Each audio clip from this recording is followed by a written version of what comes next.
আসসালামু আলাইকুম, শুভ বিকাল। আমার প্রাণপ্রিয় বন্ধুরা কেমন আছেন সবাই? সবাইকে স্বাগত জানাচ্ছি আজকের ভিডিওতে।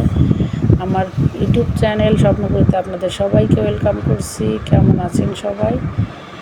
তো সবাইকে একটু শাক দেখে নিলাম। শাকগুলো কোথা থেকে উঠিয়েছি সেগুলো অবশ্যই আপনারা দেখতে পাবেন আজকের ভিডিওতে।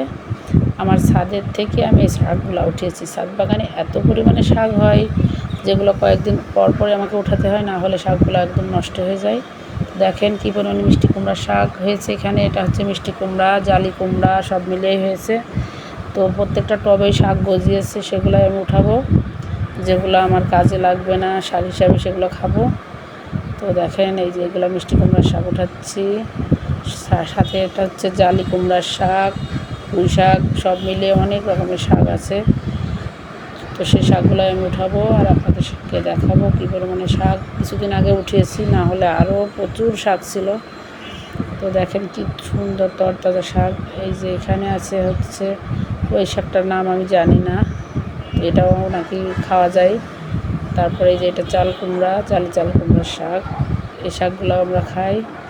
এই যে আরেকটা শাক দেখতে পাচ্ছেন, এটাকে কী নামে জানেন সেটা আমি জানি না, তবে আমাদের এলাকাতে এটাকে শান্তি শাক বলা হয়। এই শাকগুলো উঠিয়ে নিলাম। অনেক সুন্দর শাক হয়েছে, আর এই বর্ষার সময় তো আরও বেশি শাক হবে। তো দেখেন শাকগুলো এত সতেজ ফ্রেশ ছিল, দেখেই কাঁচা খেতে মন চাচ্ছে। দেখেন এটা হচ্ছে কলমি শাক। কলমি শাকগুলো মারা গিয়েছিলো শীতে, নতুন করে আবার শাক গজাচ্ছে, আবার অনেক হয়ে যাবে আশা করছি। দেখেন শাকগুলো বেশ সুন্দর। সব রকম শাক একসাথে রান্না করলে কিন্তু অনেক বেশি মজা হয়। এই যে এই শাকগুলো ছাড়াও কিন্তু বাগানে আমার অনেক ধরনের সবজি ফল মূলের গাছ আছে, সাথে ফুল গাছ আছে। তো পরবর্তীতে নতুন নতুন ভিডিও পেতে আমার চ্যানেলটিকে সাবস্ক্রাইব করে আমার পাশে থাকবেন। আর আমার ভিডিওটি যদি আপনাদের ভালো লাগে অবশ্যই লাইক করবেন। আজ পর্যন্ত, আল্লাহ হাফেজ।